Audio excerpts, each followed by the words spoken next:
Rub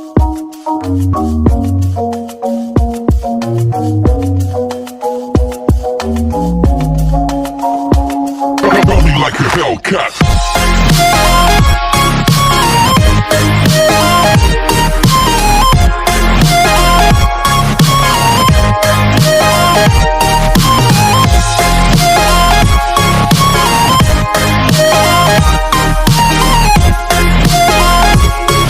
Baiklah, di sini kami akan membahas tentang estuaria. Muara sungai atau estuaria adalah perairan semi tertutup yang berhubungan bebas dengan laut, sehingga air laut dengan salinitas tinggi dapat bercampur dengan air tawar. Estuari sebagai suatu daerah perairan tempat bertemunya air tawar dari sungai dan air laut. Dalam hal ini, pembentukan daerah estuari diawali dari suatu aliran sungai yang menuju laut. Daerah ini dapat berupa muara sungai yang sangat lebar, rawa-rawa pantai atau daerah lain yang tidak terlepas dari pengaruh air laut. Estuaria dapat terjadi pada lembah-lembah sungai yang tergenang air laut, baik karena permukaan laut yang naik, misalnya pada zaman es mencair, ataupun karena turunnya sebagian daratan oleh sebab-sebab tektonis. Estuaria juga dapat terbentuk pada muara-muara sungai yang sebagian terlindungi oleh pasir atau lumpur. Di sini ada pola pencampuran air laut dan air tawar menurut Kasim 2005. Yang pertama, pola dengan dominasi air laut yang ditandai dengan desakan dari air laut pada lapisan bawah permukaan air saat terjadi pertemuan antara sungai dan air laut. Salinitas air dari estuaria ini sangat berbeda antara lapisan atas air dengan salinitas yang lebih rendah dibandingkan lapisan bawah yang lebih tinggi. Yang kedua, pola pencampuran merata antara air laut dan air sungai. Pola ini ditandai dengan pencampuran yang merata antara air laut dan air tawar, sehingga tidak terbentuk stratifikasi secara vertikal, tetapi stratifikasinya dapat secara horizontal yang derajat salinitasnya akan meningkat pada daerah dekat laut.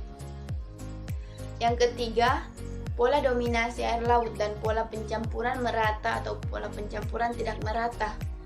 Pola ini akan sangat labil atau sangat tergantung pada desakan air sungai dan air laut.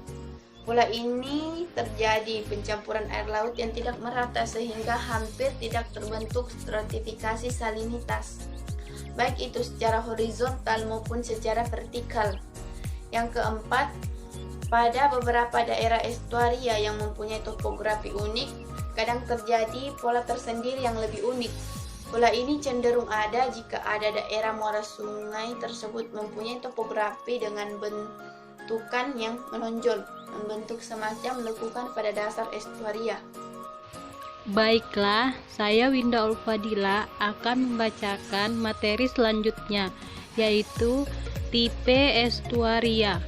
Berdasarkan geomorfologi, 1. Estuaria dataran pesisir atau coastal plain estuary. Estuari yang terbentuk pada akhir zaman es di mana permukaan laut naik dan menggenangi lembah sungai di pantai. 2.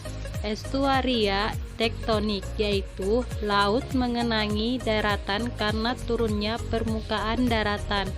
3. Teluk semi tertutup, yaitu semi-enclosed by or barbed estuary, yaitu beting pasir terbentuk sejajar dengan garis pantai dan sebagian memisahkan perairan di belakangnya dari laut. 4. Fjord atau lembah yang telah diperdalam oleh kegiatan glasier dan kemudian digenangi air laut. Baiklah, selanjutnya yaitu berdasarkan pada sirkulasi air dan stratifikasi airnya, estuaria terbagi atas 3 tipe, yaitu 1. Estuaria berstratifikasi sempurna atau nyata atau estuaria baji garam. Cirinya adanya batasan yang jelas antara air tawar dan air laut atau asin. estuaria ditemukan di daerah-daerah di mana aliran air tawar dan sebagian besar lebih dominan daripada intrusi air laut yang dipengaruhi oleh pasang surut. Contoh, muara Mississippi di Amerika. 2. Estuaria berstratifikasi sebagian atau parsial atau paling umum dijumpai. Aliran air tawar dari sungai seimbang dengan air laut yang masuk melalui air pasang. Percampuran air dapat terjadi karena turbulensi yang berlangsung secara berkala oleh pasang surut. Contoh, Teluk Chesapeake, Amerika. 3. Estuaria campuran sempurna atau estuaria homogen vertikal dijumpai di lokasi-lokasi di mana arus pasang surut sangat dominan dan kuat sehingga air estuaria tercampur dan tidak terdapat stratifikasi. Di samping terdapat gambar, yaitu air tawar dari sungai seperti itu. Yang kedua juga terdapat air tawar dari sungai. Baiklah, saya akan melanjutkan pembacaan materi, yaitu karakteristik estuaria. Perpaduan antara beberapa sifat fisik estuaria mempunyai peranan penting terhadap kehidupan biota estuaria. Beberapa sifat fisik terpenting sebagai berikut. Yang pertama, salinitas. Sifat fisik estuaria salinitas. Estuaria memiliki peralihan gradien salinitas yang bervariasi, terutama tergantung pada permukaan air tawar dari sungai dan air laut melalui pasang surut. Yang kedua adalah substrat. Sifat fisik estuaria substrat. Sebagian besar estuaria didominasi oleh substrat berlumpur yang berasal dari sedimen yang dibawa melalui air tawar atau sungai dan air laut. Yang ketiga adalah pasang surut. Sifat fisik estuaria pasang surut. Arus pasang surut berperan penting sebagai pengangkut zat hara dan plankton. Di samping itu, arus pasang surut juga berperan untuk mengencerkan dan menggelontorkan limbah yang masuk atau yang sampai ke estuaria. Selanjutnya adalah sirkulasi air. Sifat fisik estuari sirkulasi air, selang waktu mengalirnya air dari sungai ke dalam estuaria dan masuknya air laut melalui arus pasang surut, menciptakan suatu gerakan dan bermanfaat bagi biota estuaria, khususnya plankton yang hidup tersuspensi di dalam air. Yang terakhir, penyimpanan zat hara. Sifat fisik estuaria penyimpanan zat hara, peranannya yaitu sebagai penyimpan zat hara yang sangat besar. Pohon mangrove dan lamun serta ganggang lainnya dapat mengkonversi zat hara dan menyimpannya sebagai bahan organik yang akan digunakan kemudian oleh organisme hewani. Baiklah, selanjutnya biota estuaria. Yang pertama, komposisi fauna. Di perairan estuaria terdapat 3 komponen fauna, yaitu fauna laut, fauna air tawar, dan fauna payau. Komponen fauna yang terbesar adalah fauna air laut, yaitu hewan stenohalin yang terbatas kemampuannya dalam mentolerir perubahan salinitas, dan hewan eurihalin yang mempunyai kemampuan untuk mentolerir berbagai perubahan salinitas. Yang kedua, komponen flora. Selain miskin dengan jumlah fauna estuaria juga miskin dengan flora. Keruhnya perairan estuaria menyebabkan hanya tumbuhan yang mencuat yang dapat tumbuh mendominasi. Mungkin terdapat padang rumput laut, Zoosphaera, Thalassia, dan Comodacea. Selain ditumbuhi oleh alga hijau dari genus Ulva, Intromel, dan Chaetophora. Yang ketiga, plankton estuaria. Plankton estuaria miskin dalam jumlah spesies. Hal ini disebabkan oleh kekeruhan yang tinggi dan cepatnya penggelontoran.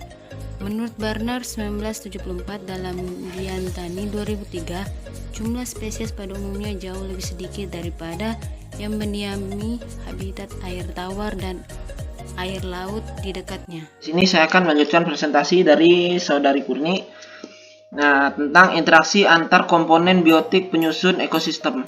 Interaksi komponen biotik pada rantai makanan perairan estuaria berupa detritus food chain.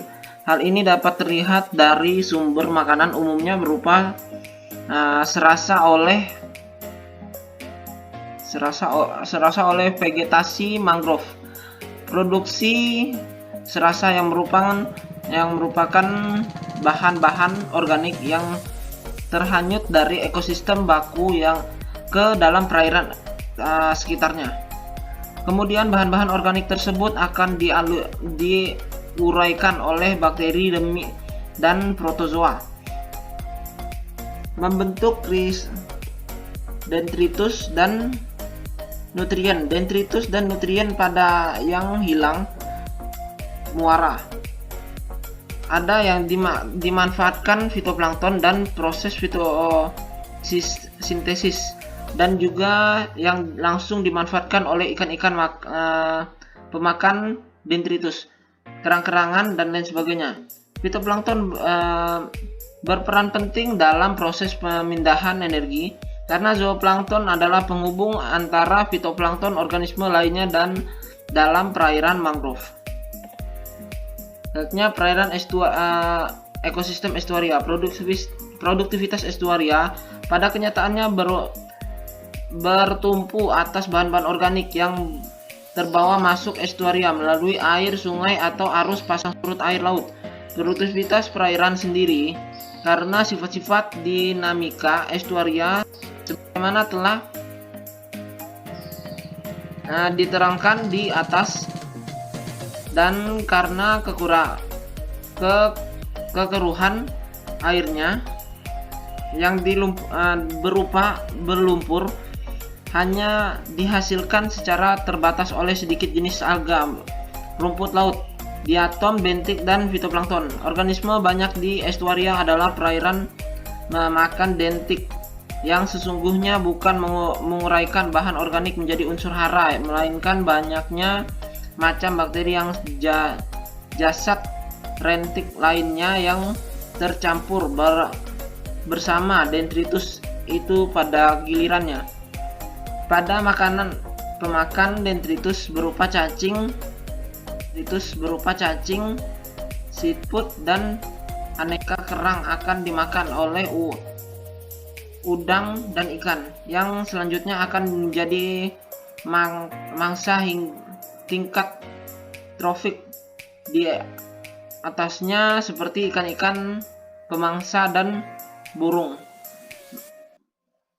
Melihat banyaknya jenis hewan yang sifatnya hidup sementara di estuaria, bisa disimpulkan bahwa rantai makanan dan rantai energi di estuaria cenderung bersifat terbuka, dengan pangkal pemasukan dari